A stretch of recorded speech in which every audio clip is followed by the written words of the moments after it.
अस्सलाम वालेकुम, मैं हूं अरबाब जहांगीर। आप देख रहे हैं मेरा यूट्यूब चैनल असली खबर विद अरबाब जहांगीर। उम्मीद है तमाम देखने वाले खैरियत से होंगे और ईद उल अज़हा पर 5-6 मूवीज़ आ रही हैं और एक बार फिर लोगों के पास बहुत सारी चॉइस, बहुत सारे ऑप्शंस हैं कि वो अपनी मर्ज़ी की मूवी देख सकें, अपनी मर्ज़ी का जॉनरा वो पिक कर सकें। उन्हें एक्शन मूवी देखनी है या उन्हें कोई थ्रिलिंग मूवी देखनी है या फिर उन्हें कोई रोमांटिक कॉमेडी मूवी देखनी है और अगर 2-3 या फिर उन्हें कोई हॉरर मूवी देखनी है, कोई हॉरर कॉमेडी देखनी है और अगर 2-3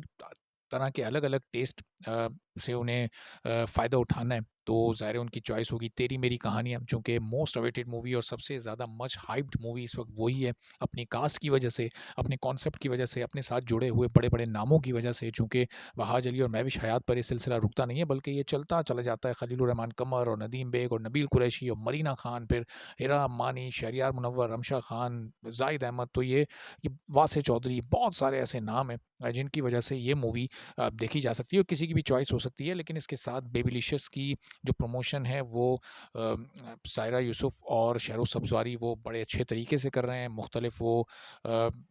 प्रोग्राम्स में जा रहे हैं, मुख्तलिफ़ सोशल मीडिया प्लेटफ़ॉर्म्स पर वो आ रहे हैं और एक साथ नज़र आ रहे हैं, तो लोगों को और भी ज़्यादा हैरत हो रही है कि मूवी भी उसके चंद सीन्स और शूट्स अपने डिवोर्स के बाद उन्होंने उसको बड़े अच्छे तरीके से, बड़े प्रोफ़ेशनल वे में कंप्लीट करवाया। उसकी वजह से उसका कोई असर मूवी पर नहीं पड़ा, जबकि 95% ऑफ शूट इस मूवी की उस वक़्त हुई थी, जबकि दोनों हस्बैंड वाइफ थे। फिर बाद में उनकी सेपरेशन हुई, फिर डिवोर्स तक मामला आया। तो ये 2 ऐसी मूवीज़ हैं कि जिनके दरमियान बड़ा एक क्लैश वाली सिचुएशन हो सकती है और शायद किसी हद तक अगर अच्छी प्रमोशन का ये सिलसिला जारी रहा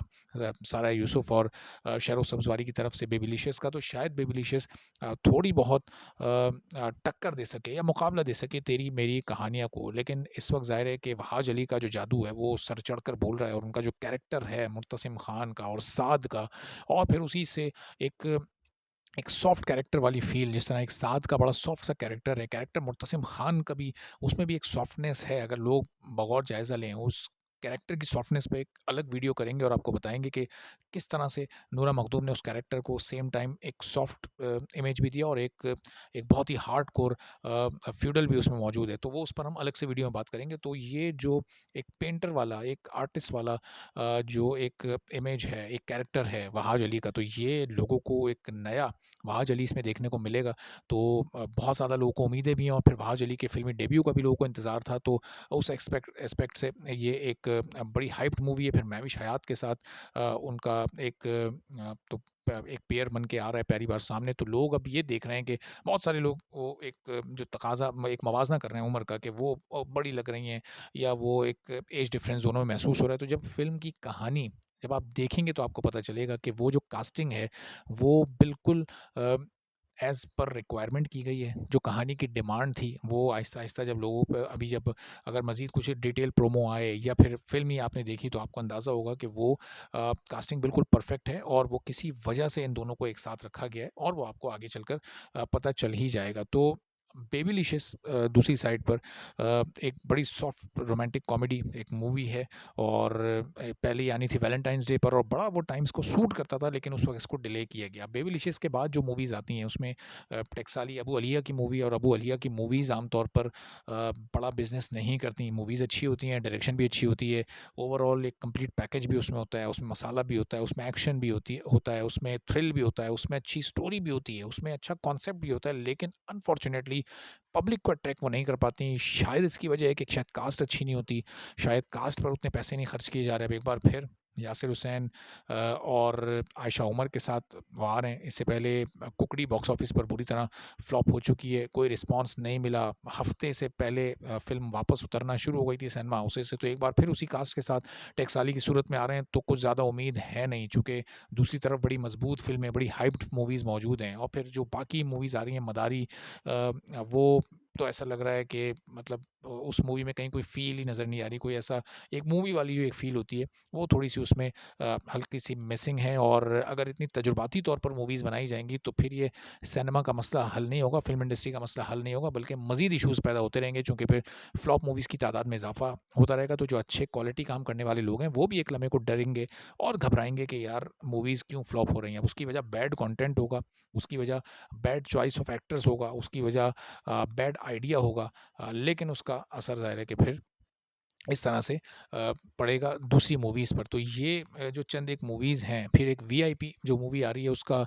आइडिया कह सकते हैं कि अच्छा है, उसका कॉन्सेप्ट अच्छा है, लेकिन मामला फिर वहीं आएगा कि हद से ज़्यादा न्यू कमर्स को सब मेन लीड के तौर पर लेना और फिर उनमें एक्टिंग स्किल्स मूवी वाले ना होना, वो प्रोफ़ेशनल एटीट्यूड ना होना, वो स्क्रीन में प्रेज़ेंस में वो एक वो चार्म, एक करिश्मा नज़र ना आना। तो अगर ये सारी चीज़ें मिसिंग होंगी तो फिर एक मूवी कैसे हाइप पकड़ेगी? लोग क्यों उस पर पैसा खर्च करेंगे? लोग क्यों अपना पैसा और टाइम जाकर वहाँ बर्बाद करेंगे? तो ये बड़ा सोचना होगा। फिर ज़ाहिर है एक एनिमेटेड मूवी भी आ रही है, अल्लाह यार and the 100 followers of God, तो वो ज़ाहिर है उसकी एक बिल्कुल अलग ऑडियंस है, उसकी एक मार्केट अलग है। तो